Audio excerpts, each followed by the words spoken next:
మరలా చిగురించబోతుంది. గొప్ప దినాలను చూడబోతున్నావు. నీ యేసుకు సమస్తము సాధ్యమే.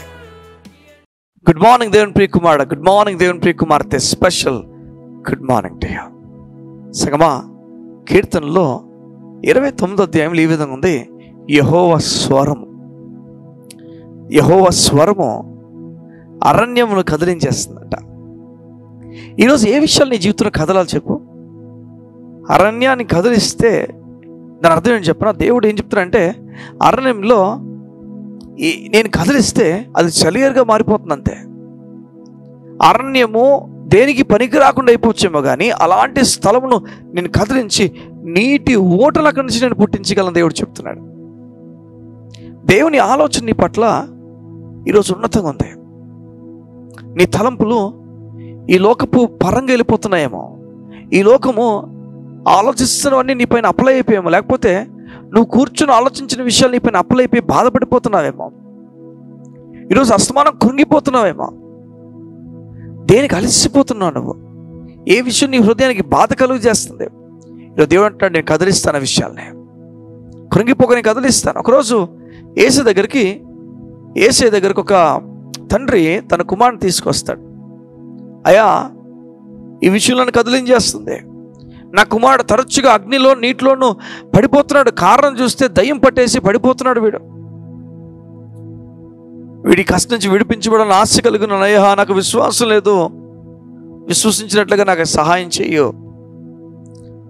బైబిల్ చెప్తుంది, యేసు ఆ దురాత్మను గద్దించి విడిచిపోమ్మని ఆజ్ఞాపించగానే ఆ వ్యక్తి నుంచి దయ్యం వెళ్ళిపోయిందని విశ్రాంతి కలిగిన వ్యక్తిని ఆ కొడుకును తన తండ్రికి అప్పగించాడు.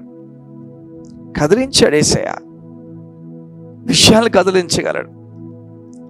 ఎలాంటి విషయాలని నీ జీవితంలో దేవుడు కదిలించాడు. ఈరోజు దురాత్మలతో నువ్వు పీడింపబడుతున్నావా? ఈరోజు నీ జీవితంలో దురాత్మలు నీ హింసపడుతున్నాయా? ఏ విషయం నీ జీవితంలో జరుగుతుంది? రాత్రి కళ్ళలోని, రాత్రి నీ గదుల్లోని ఏం జరుగుతుంది? దేవుడు చెప్తున్నాడు, వాటి నుంచి నేను విడిపించబోతున్నాను. ఈరోజు అరణ్యమును కదిలించగల దేవుడిని దురాత్మలు కూడా కదిలిస్తాను దేవుడు చెప్తున్నాడు. సగం జాగ్రత్త వినండి. ఒక గుడ్డివాడిని యేసయ్య తీసుకుని వస్తారు. ఆ గుడ్డివాడు ఇంతకుముందు కదలడానికి కష్టం, తనకు తాను ఎక్కడికి వెళ్ళలేడు. తను ఎవరో ఒకరిని ఏదో ఒకటి అడుక్కోవాలి, ఎలాగ ఇక్కడికి వెళ్ళాలి, ఎలా వెళ్ళాలి, నాకు కొంచెం సహాయం చేస్తావా, కొంచెం అక్కడ నడిపిస్తావా, ఇదిగో ఈ దారి గుండా నడిపిస్తావా, ఈ రోడ్ దాటిస్తావా, ఇవన్నీ కూడా తను అడుక్కొని పాపం బాధపడుతూ వెళ్ళాలి. జనాల మీద ఆధారపడిన వాడు ఒక్కసారిగానే యేసు వచ్చినప్పుడు తన కళ్ళు దేవుడు తెరిస్తే, సంగమా దేవుని లేఖనాలు చెప్తున్నాయి, కళ్ళు తెరవబడిన తర్వాత ఇక తన మార్గాన్ని తను వెళ్ళడం ప్రారంభించాడు. దేవుడు కదిలిస్తాడు పరిస్థితిని. ఈరోజు నీ పరిస్థితిని యేసే కదిలించడానికి ఇష్టపడుతున్నావు. విశ్వాసపు లోపమోసంలే కొన్నిసార్లు నీ అవిశ్వాసపు ఆలోచనలు ఎంతగానో పెరిగిపోతే కారణము నువ్వు నిశ్శబ్దంగా ఉండిపోయావు. దేవుని వాక్యం తీసుకోలేకపోతున్నావు. దేవుని వాక్యం విశ్వాసానికి నేను తీసుకెళ్తుంది, దేవుని వాక్యం లేకపోవడం అవిశ్వాసాన్ని తీసుకుని వెళ్ళిపోతుంది.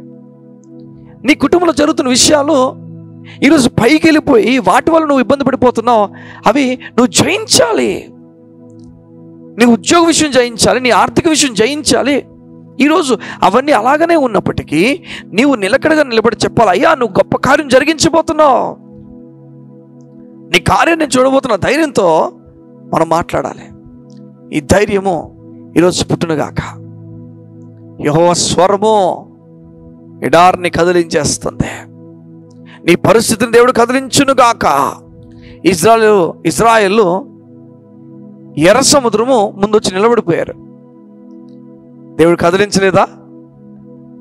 వారికి మన్నా గురించి పైనుంచి కదిలించలేదా? దేవుడు గొప్ప కార్యాలు చేసేవాడు కనుక నీ కార్యమును దేవుడు సఫలపరచబోతున్నాడు. అలసిపోతాను దేవుడు చెప్తున్నాడు, నిరాశపడతాను దేవుడు చెప్తున్నాడు, నెమ్మది కలిగుండు, గొప్ప కార్యాలను చూస్తా.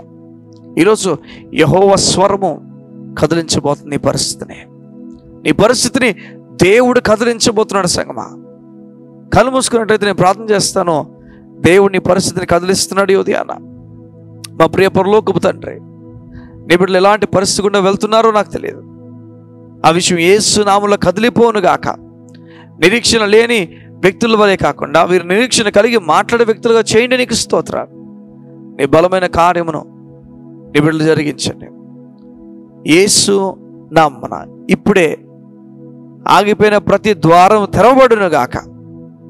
అడ్డుగా ఆటంకాలు ఉన్న ప్రతిదీ కూడా యేసు నామములో కదిలింపబడును గాక. అరణ్యమును దేవుడు కదిలించును గాక. నీ బిడ్డలకున్న అనారోగ్య పరిస్థితిని యేసు నామములు ఇప్పుడే విడిచి పొమ్మని ఆజ్ఞాపించుచున్నాను. యేసు నామమున నెమ్మది నీ బిడ్డలు స్వస్థత పొందుకొందురుగాక. Thank you Lord, in Jesus mighty name I pray. Amen, amen, amen, amen. గొప్ప కార్యాలు దేవుడు నీ కొరకు సిద్ధపరిచి ఉంచాడు. నెమ్మది కలిగుండు, ఓపిక కలిగుండు. ఆయన త్వరలోనే చేయబోతున్నాడు. God bless you. See you tomorrow.